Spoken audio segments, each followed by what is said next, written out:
at it again, baby, and we have an interesting one. Let's dive in. And as a young woman, seeing Justice Jackson on the Supreme Court is invigorating, truly. And on Tuesday, it baffled me that you would ask such flagrantly racist questions to this exceedingly well-qualified candidate.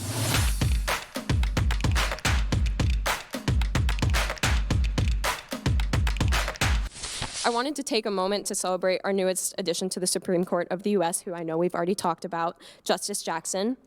Since you're here tonight, though, in the name of fostering intellectual diversity in academic spaces, it would appear to me that you already recognize the importance of new perspectives. And as a young woman, seeing Justice Jackson on the Supreme Court is invigorating, truly. And on Tuesday, it baffled me that you would ask such flagrantly racist questions to this exceedingly well-qualified candidate. Your colleagues in the GOP promised a respectful and dignified hearing for Justice Jackson, and to me, you did not uphold this. So today I wanted to create a space where you might be able to challenge your own thinking, as prudent scholars often do. So I'm here to ask you, what are two nice comments you can give about recent nominee Justice Jackson's judicial experience, besides from she has an easy smile? Yeah, you... Hold on, wait. What did he ask that was the R word? Because she said that he said he or they were asking, R word questions that ends in ist. I don't want to say it because YouTube is weird, but yeah, let me know. As a young woman, seeing Justice Jackson on the Supreme Court is invigorating, truly. And on Tuesday, it baffled me that you would ask such flagrantly racist questions. What exactly did he ask? Somebody tell me. I didn't pay attention to this. I'm gonna be honest. So yeah, let me know in the comment section. To this exceedingly well-qualified candidate. Your colleagues in the GOP promised a respectful and dignified hearing for Justice Jackson, and to me, you did not uphold this. So today I wanted to create a space where... Respectful and dignified, and to her, they didn't uphold that. Yeah, somebody answer that question for me in the comment section, or we might just have to check the well, that's probably gonna be too long of a video, but yeah, somebody answer that question for me in the comment section. I really am curious now as far as what they said to her. I mean, other than the "what is a woman" question, which is just ridiculous that she couldn't answer that, but let me know. I got a feeling that it wasn't that bad, and she's making it a lot more dramatic than what it actually was. Just my assumption. Talk to me. Where you might be able to challenge your own thinking, as prudent scholars often do. So I'm here to ask you, what are two nice comments you can give about recent nominee Justice Jackson's judicial experience, besides from she has an easy smile? Yeah, you racist. What's the comment?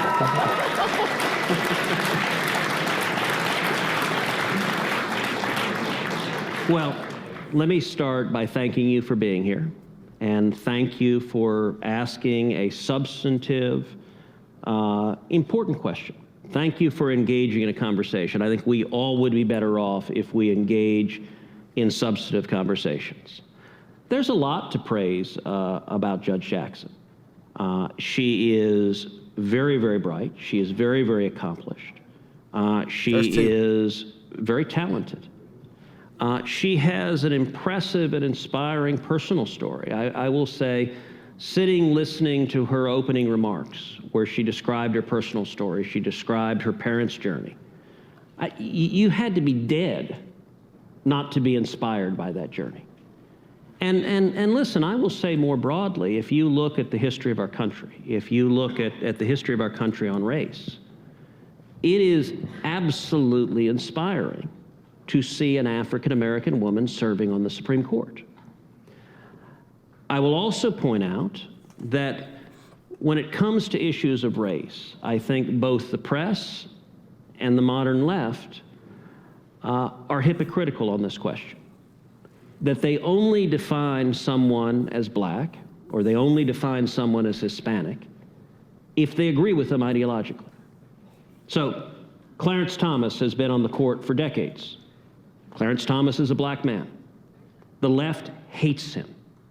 They despise Clarence Thomas. And I'll tell you, by the way, the treatment of Clarence Thomas on the left is markedly different than, say, Antonin Scalia. It's the same thing with a guy like Thomas Sowell. Most people don't even know who he is. And since I discovered who Thomas Sowell is, I'm just like, whoa, how is this guy not shown in classrooms across this nation? How are people like that not just everywhere? I mean, the guy's phenomenal, a living legend, and yet so many people don't even know who he is. And it's because of what Ted Cruz said. You're only a great black person if you're a black person that agrees with what they say. You're only a great Latino or Mexican if you agree with what they say. If you don't, and that Mexican, that Latino, that black person, they don't matter. Get out of here. It's a fact. We've watched it. You can't deny it. I was never taught about Thomas Sowell. Ever. Not even once. Never even heard the name Thomas Sowell. Why is that? Why? Let me know what y'all think in the comment section. Left is markedly different than, say, Antonin Scalia. Antonin Scalia was brilliant. He and Justice Thomas were every bit as conservative. And yet the vitriol that was heaped on Clarence Thomas, nasty, racist language from the left. There was one magazine cover that showed Clarence Thomas as an Uncle Tom sitting at Scalia's feet.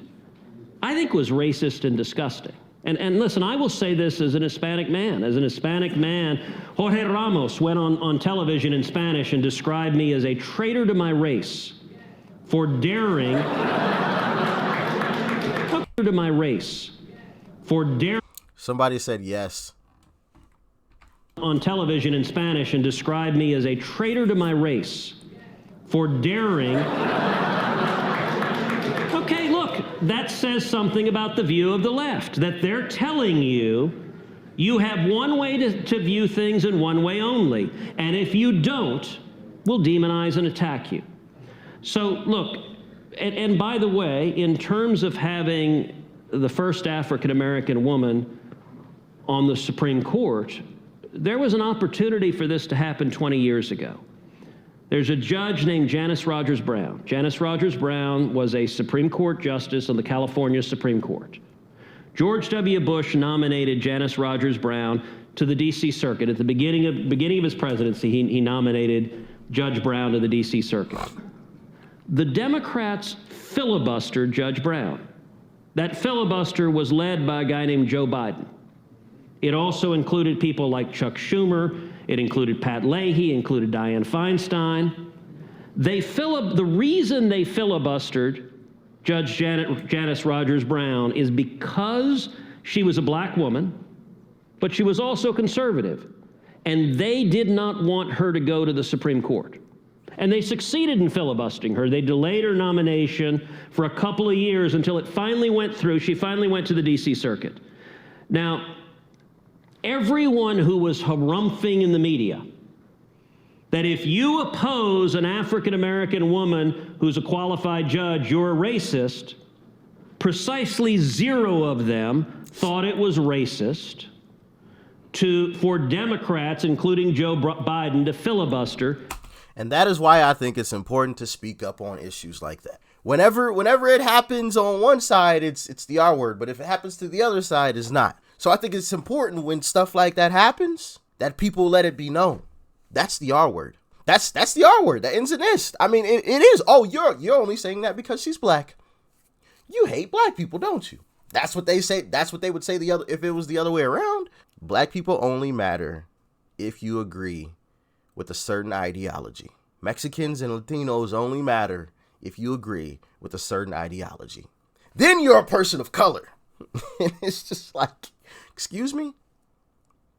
Sheesh Louise, this stuff is just disgusting. For Democrats, including Joe Biden, to filibuster Janice Rogers Brown. By the way, there was another nominee that Bush put forward, a guy named Miguel Estrada. Miguel is an incredibly qualified Supreme Court advocate. He was nominated to the D.C. Circuit as well. The Democrats filibustered him. If you read the memos that were leaked from Ted Kennedy's lawyers, here's what Ted Kennedy's lawyers said about Miguel Estrada. They said, we must stop him, quote, because he is Hispanic.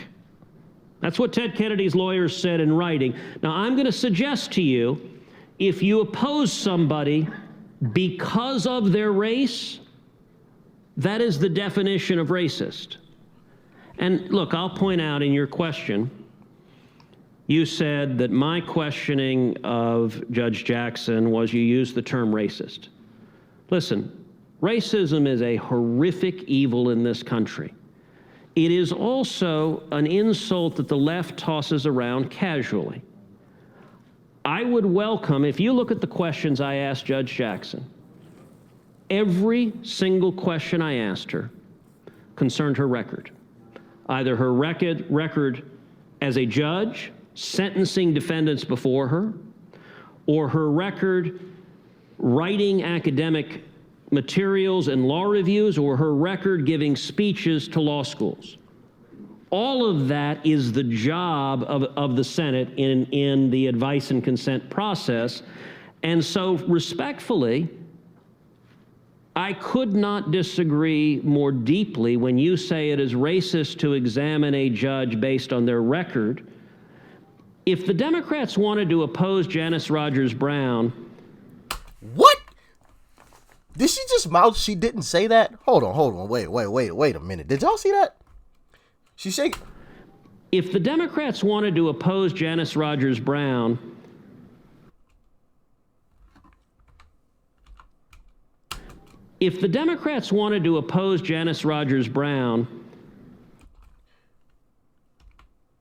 did she just mouth I didn't say that? I vividly remember her saying that.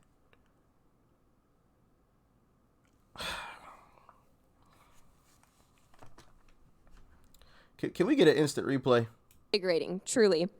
And on Tuesday, it baffled me that you would ask such flagrantly racist questions to this exceedingly well-qualified. Such flagrantly R-word questions.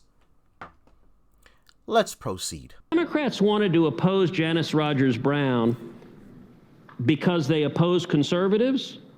You know, do you think the Democrats were all sexist when they voted party line against Amy Coney Barrett? I'm willing to bet you don't, because she's not a liberal woman. So you can't have it both ways, which is that when a Democratic nominee has a certain characteristic, anyone who opposes them is racist or sexist or what have you.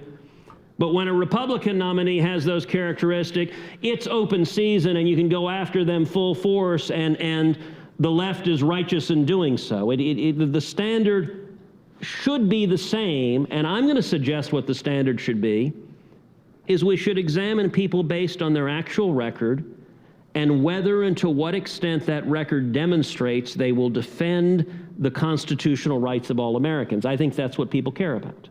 Well said. And a young lady there exposed as a blatant liar. Blatant liar. I mean, I played the clip, the earlier clip where she clearly said the R word, and we just have to do a better job of calling people out. You know, when the hypocrisy hits, you know, where a group of individuals call one thing the R word, but they don't call it the R word in another case, we got to bring up footage, video footage, sound bites, quotes, all that. Put them on the spot. Oh, so it's okay to oppose this black lady, but when we opposed that one, it was the R word. Well, I don't know what you're talking about. Oh, glad you said that. Exhibit A, video 1. You roll the clip of them saying the R word. You can't deny it when you see the video footage and you hear the audio. I mean, I'm sure some folks would find a way to weasel their way out. Oh, well, I was speaking about what? And that's when you make sure you cross your T's and you dot your I's. You mention nothing about race. Like he said, you speak about their record, their actual job performance. You say nothing about race. So when they try to twist the words, glad you said that. Exhibit B. Take a look at all my questions. Nothing about race in those questions, huh? and just watch their jaw drop. See, we got to do a better job of putting people on the spot. Got to do a better job of putting people on the spot as a whole, you know, and hopefully the hypocrisy and the BS lying will fall to the wayside very shortly after. Once they realize, oh, okay, they bring in a video footage, you know, mic recordings, printed out statements, all this stuff. I can't weasel my way out of this one. You know, I tried to flip it back on them, but they have video footage of them or of all of their statements and their questions. Yeah. Do y'all agree? Or has somebody already tried that? Let me know in the comment section. Let me know. I think that is part of the way out of this insane asylum, for lack of a better term, because this stuff is crazy and maddening. It's just like, you really just denied saying that. And you just said it like less than 5 minutes ago. Like, she's been so indoctrinated that she doesn't even know she's indoctrinated. You're so indoctrinated, you don't even know what you're saying. You're just a robot just repeating what somebody else has said. That Ted Cruz guy, man, what he was saying was so R-word. She gets up there and says the R-word and doesn't even realize she said it. And, you know, another thing about this entire situation is, you notice how demeaning she was, you know, by saying such a thing. And in Ted Cruz's response, he responded very calmly, didn't call her any names, you know, didn't say anything over the top, but he answered her question. It's a lot better than what we've gotten from some folks these days, you know, where they dance around everything. Oh, well, blah, blah, blah, blah, blah. No, give me a yes or a no answer. Well, blah, blah, blah, blah, blah, blah, blah, blah, blah, blah, blah, blah. No, my question is this: yes or no? Well, blah, blah, blah, blah, blah, blah, blah, blah. You know, a bunch of jibber jab. She said, say two nice things. And he said more than two nice things before he went into whatever else he had to say. It's craziness, man. It's craziness. But as always, y'all let me know what you thought about this one in the comment section below. Like, share, comment, and of course, hit that subscribe button before you go. It's right up over there. Click that thing right up over there to subscribe to the channel. And after you do that, check out that video too. You might like it. Peace and love. I'm out.